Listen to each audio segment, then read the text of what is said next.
church or the Christian story. And so we came up with a number of conclusions, and this was one of our conclusions, is that it's a bit like the red telephone book. I mean, this is typically British, isn't it? You know, if you watch any film, and you know, it's sort of, you know, a James Bond film, and you're all around the world, but all of a sudden, to let you know that you're back in England, they show you the red telephone box. So then you go, oh, I know where we are now. I mean, it's typically British, and they're on every high street, or at least they used to be, and they see this a bit like the church.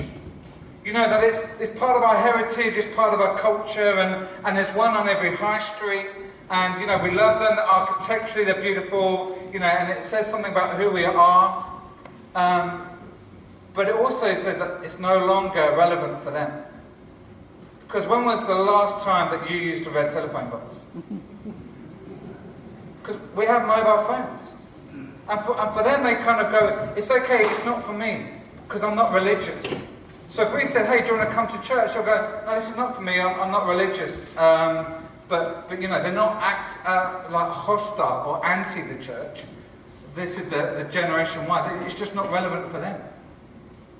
And so you've got to think about how do we do church in a way that because we believe that Christ, don't we, is the most life-transforming person that ever walked the planet. Do we not? Yeah. And we believe that message is true. We believe that message transforms lives. So why have people do not see that, and they just see religion and when they look at building?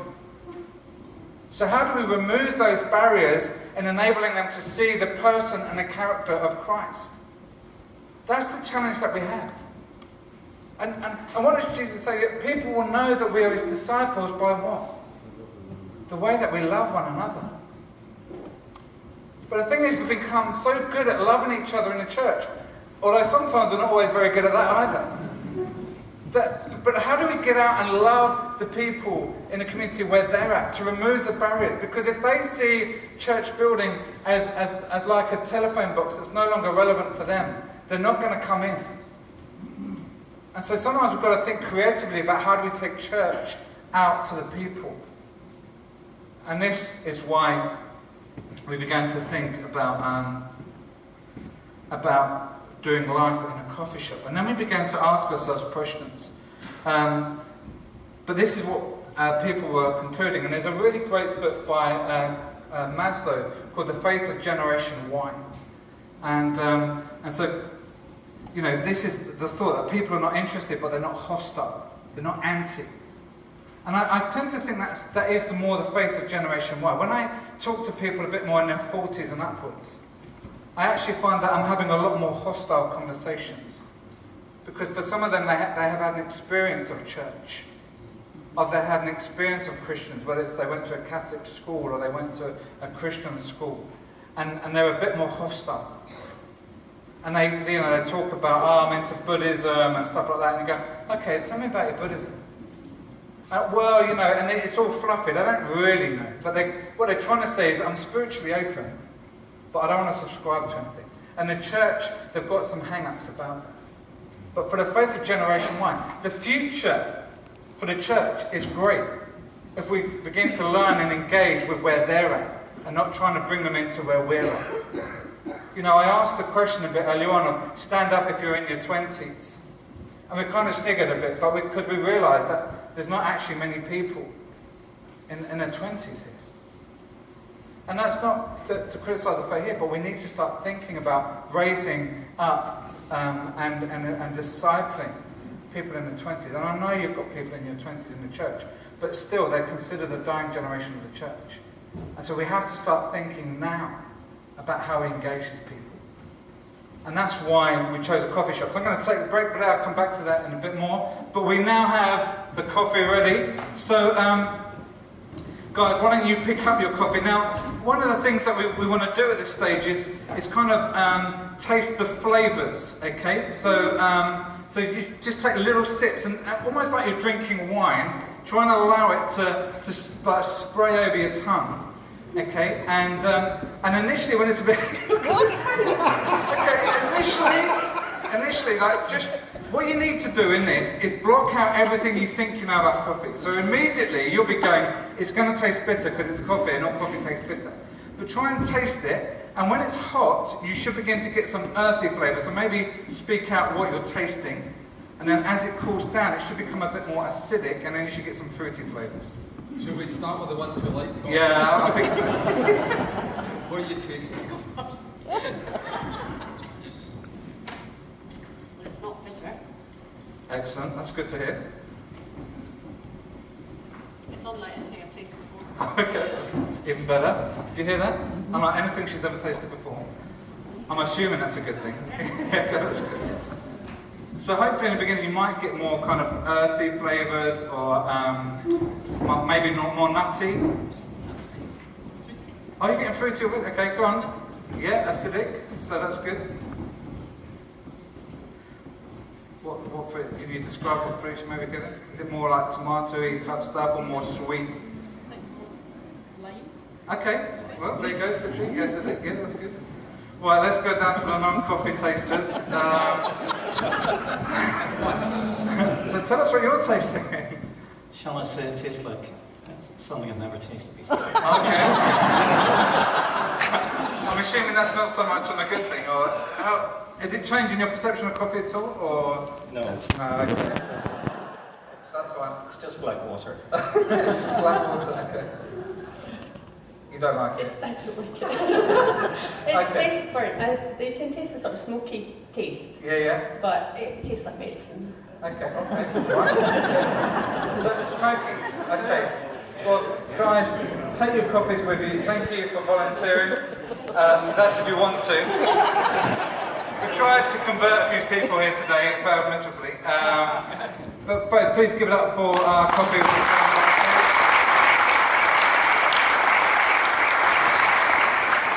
And if you give it up for Kale as well, our barista. Thank you, Kale. So let's come back to this slide a bit more. So that's just a bit of fun to have a bit of coffee. And actually doing coffee this way is a great way of just talking to people. Even if they don't particularly like coffee that much, you can try and win them over. But this is the book of Faith Generation Y by May. And it says, Generation Y growing up in Britain has had less contact with the church than any previous generation in living memory. But they've forgotten, not rejected. Generation Y were not hostile to the church, they just didn't know much about it. And it's considered irrelevant, and its traditions and history have not been handed down from the previous generation, which raises a real issue of discipleship for us as the church. That if we're not actually discipling the young generation that we have now, and that we're to the point that we're losing them, we really need to, because we often talk about discipleship. But how do we make disciples?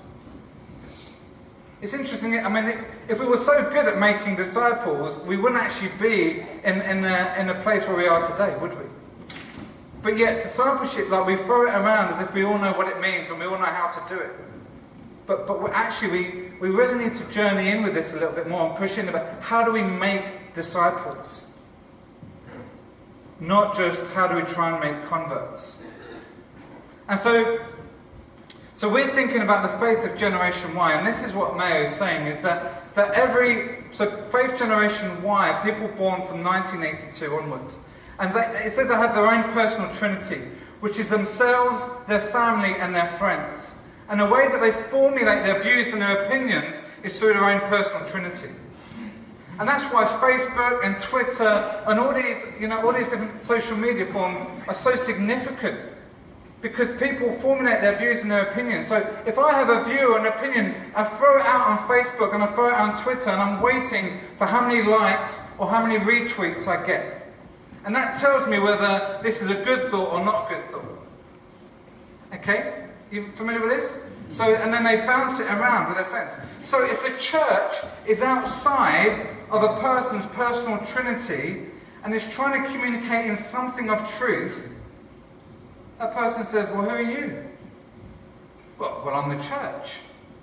Well, I'm not religious, thanks, and carry on. But if the church becomes a part of their personal trinity, then they can become far more effective in making disciples and sharing the good news of Jesus Christ. This is how we understand that friendship evangelism is the most effective form of evangelism.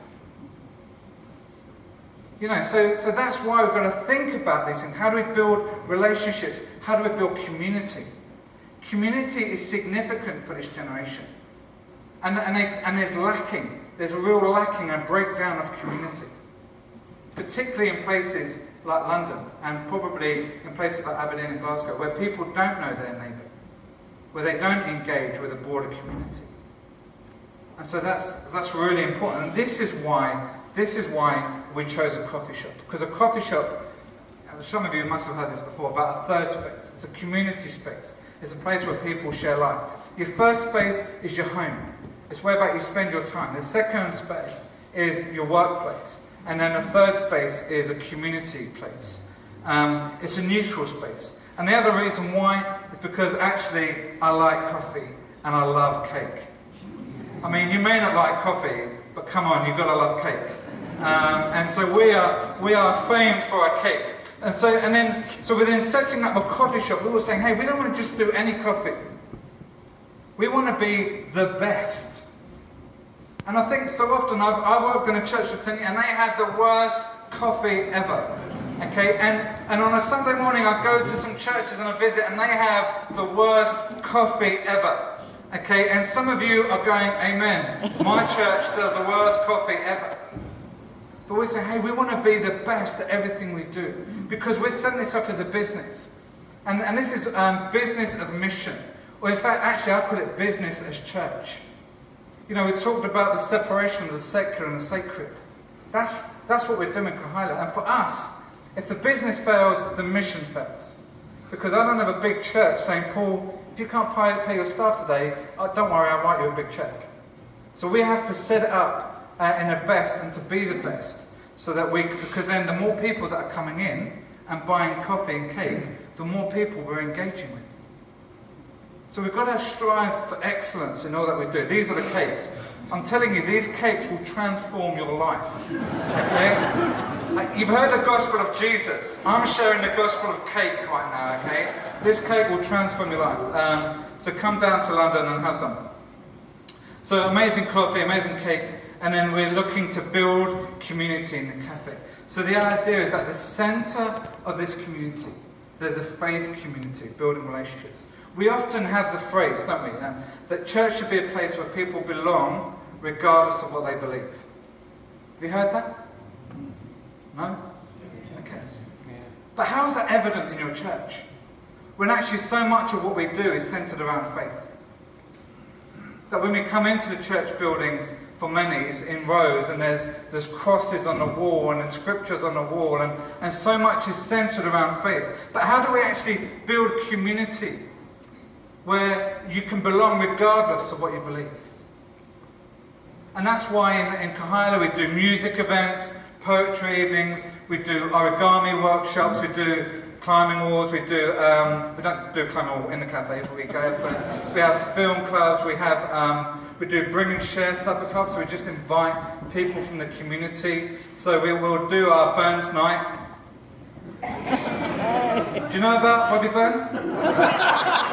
It's one of yours. It's quite famous, and we'll do Ode to the Haggis, and you'll hear the worst Scottish accent by me you've ever heard in your life.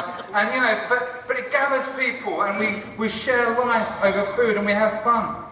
And then people get a real sense of belonging to the community, and then they're hanging out alongside us with Christians. And only a couple of weeks ago, I went. One guy who comes to all the community stuff we do, but doesn't come to the church. I met up with him, and he said, Paul, why didn't I get invited to the church weekend away? I said, well, because you're not a Christian. And he said, that shouldn't matter. And I was like, mate, you're absolutely right. Because he's part of the community, so why am I not inviting him? So I said, mate, I'm inviting you next time, and you better come along. And then we had another guy who was saying that he was an atheist. He actually asked if he could come on a church weekend away. And I just said, you can, but we're only going to worship and pray. There's no teaching anything. He goes, yeah, that's fine. So he comes along. And during the weekend, I go over and I share a bit of scripture with him. And he just says, Paul, this is God to me. And he's talking about as a community of us are together sharing life and worshipping. He goes, Paul, this is God to me. And so he's in that process of discipleship. I didn't say, what are you talking about, you idiot? This isn't God. Let me tell you about Jesus. No, I took it down and accepted him for where he's at because he's on a journey of coming to know who Jesus is. And he's doing that in community, working it out in community. And so that's why I encourage all of us to think about how do you create community where it doesn't matter what you believe, you can belong. That's why we chose, and this is the supper club, and another sort of live music events. These are why we're doing all these events. So, this is the story of Kahaila, and in the first, what's been quite mad is that we opened in 2012. Within the first 3 months, we were doing 3 times as much business than we anticipated. Within the 4 months, we were doing 4 times as much business than we anticipated. So the reason why I'm showing it is because it's a sustainable way of doing church. And about how you build community, build relationships. And when you start to make money, how can you use it for mission to further the kingdom?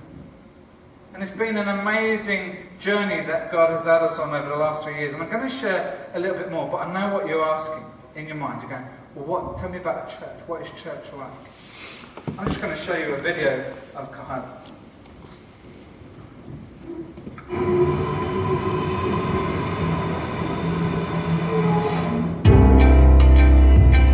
Kahaila is a place where people can belong regardless of what they believe. Kahaila is my family, it's my church. It's just an atmosphere of hospitality, really a place that embraces my specific talent. And it really feels like my home. I just feel completely at peace and accepted. We don't see ourselves as religious, we see ourselves as relational, having a relationship with a living God through Jesus Christ. Challenging and empowering each other to live out the Word of God and reach people. Kahaila is a mix of 2 Hebrew words that means life in a community. And what we're thinking about, how do we bring life into the community here in Brick Lane? People share life over coffee. If you're going through a difficult time in your life, you'll phone up a friend and say, hey, I'd really value it if we could just meet up and talk. Like, okay, let's go and have a coffee together. Let's go and talk about a local coffee shop and let's have a slice of cake and let's just sit down and relax and let's talk. And this is a place where community happens. And what we want to be as the church is at the very centre of that. You can just feel when you walk in a real sense of the Spirit. And so the idea within that then is this faith community at the centre of this cafe shop who are living out life together as a people of God, as the children of God, as a church. It's not just about turning up to Sunday and then dash your week. It's about producing these little bubbles of communities. Supper clubs and book clubs and music events and poetry evenings. Just to try and really bring people that wouldn't necessarily step into a church. We don't want to be a pastor-centric church where the pastor has all the vision and he tries to get people in to serve that vision. What if it's my vision to release people into the vision that God has placed in their hearts? What does that look like? Reflex is Kahaila's prison project. So we work with women in London prisons based with the chaplaincy teams delivering one-to-one and group living and life skills courses, mentoring and pastoral support. We were in some temporary offices and I was just sort of pitching it when Paul just said, yeah, let's do it, sounds great. So I said, well, look, why don't you work in the cafe one day a week and we'll employ you one day a week to go and work in prisons. And in no time, Jo's run off and she's managed to get access to a local prison. She's running an education and a mentoring project. We just love every girl that we work with to feel truly loved in the way that we know God loves us. And then similarly, a young girl called Alice, she says, I've got a heart to work with women who are caught up in sexual exploitation. So I said, well, look, why don't you work in a cafe 4 days a week? We'll employ you one day a week. Very similar again. Within no time, she's out meeting vulnerable women on the streets. And what we begin to realise for these women is that they need an alternative means of income. Luminary Bakery is a project of Kahaila. It's a social enterprise set up to provide training, employment and community for vulnerable women in the area. We're like a proper working bakery, but we also train and employ vulnerable women. They're either coming out of the sex industry or they've just left prison or they're homeless. the way that we achieve the Great Commission, which is to go and make disciples of all nations, is to do it to obeying the Great Commandment, which is to love the Lord your God with all your heart, with all your soul, and with all your mind, and to love your neighbour as yourself. I was sitting down with a young woman called Emily, and she was talking about the issue of human trafficking in London and how women are being trafficked all over Europe, women from the UK, for sexual exploitation. And the biggest need, the biggest issue for them is about housing. Well, surely we can do something here. This is what we need to be doing as the church. So we've decided that now we set up Ella's Home. Ella's Home is a project of Kahaila, and we are in the process of setting up a safe home to help women who are recovering from sexual exploitation and trafficking. Because around the UK there aren't enough places for women coming out of this type of exploitation for them to have the chance to truly recover at a pace that suits them. The vision with Ella's Home is to be able to be that space that women can find their lives again. As Kahaila's expanded, we're also starting to think about how you do a church like this for families. So we're now beginning to explore what a family cafe could look like for mission.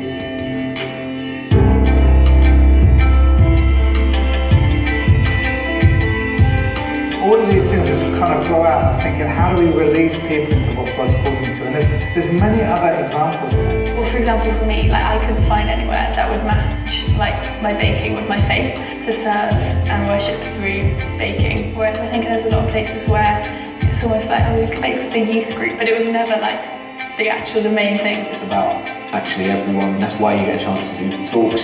Sometimes you'll host the church itself, or loads of people do different worship. So yeah, I think it's a really well-involved church. Yeah. To be a follower of Jesus is not simply about going to church on a Sunday morning and singing the latest worship songs. I think the best thing we can do at Kahaila is literally love every single person, reflect down to the coffee that you give someone, or the church service. Everyone's always a lot more standoffish in society, and if we can be the welcome, the open arms, then I think we're filling a gap in today's culture.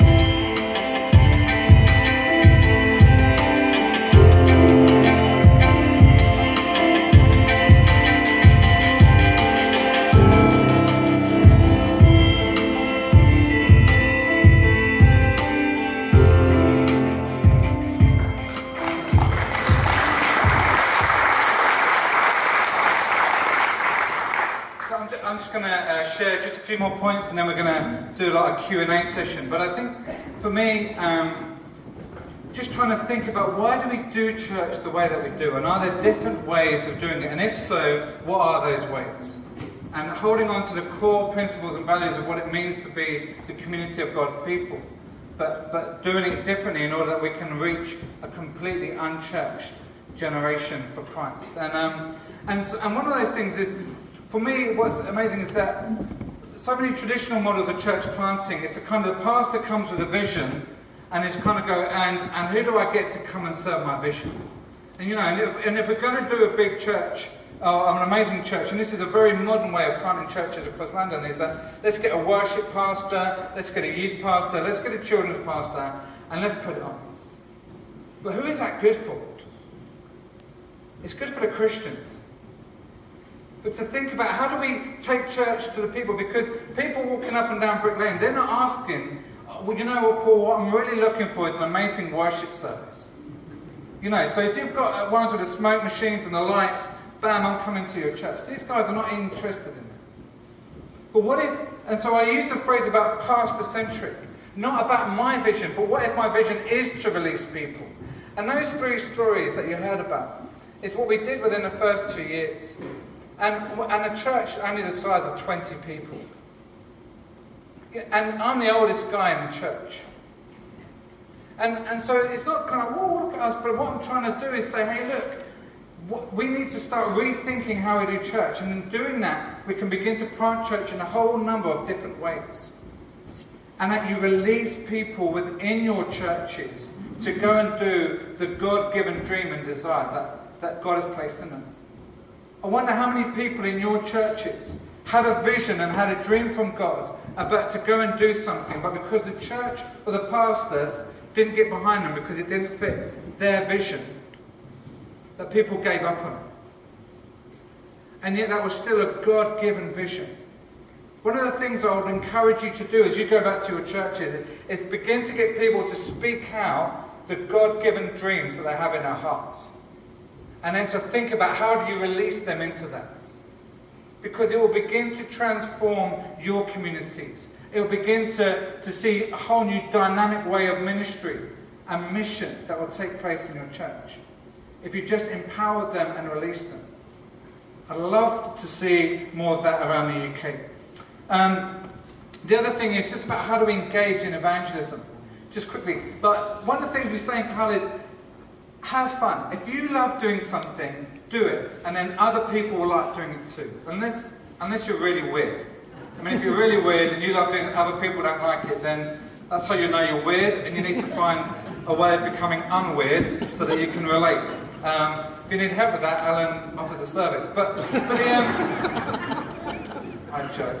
But if you love doing something, do it too. Do it with other people. So if you love reading books, invite people. If you love poetry, invite people around to do poetry. Whatever it is, invite others to do it alongside you. And then you build community and you build relationships. And then actually listen to people, tell their story. You get an opportunity to share your story. The thing is, when we talk about evangelism in the church, 90% of the people freak out.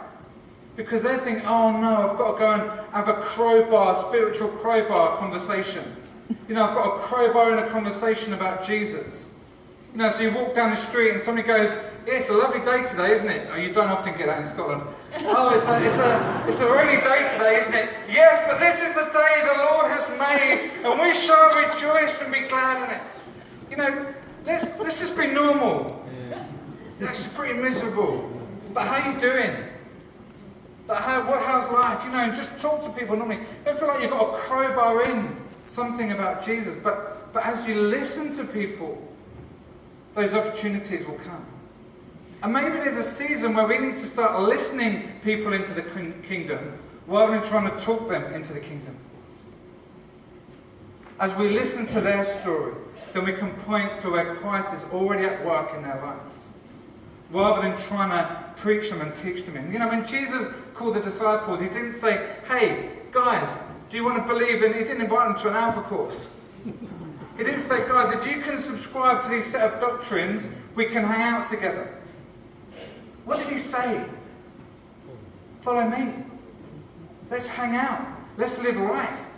And as he lived life alongside them, then he discipled them. And maybe we need to start thinking a bit differently in those ways also. Alan, so you get me started. And,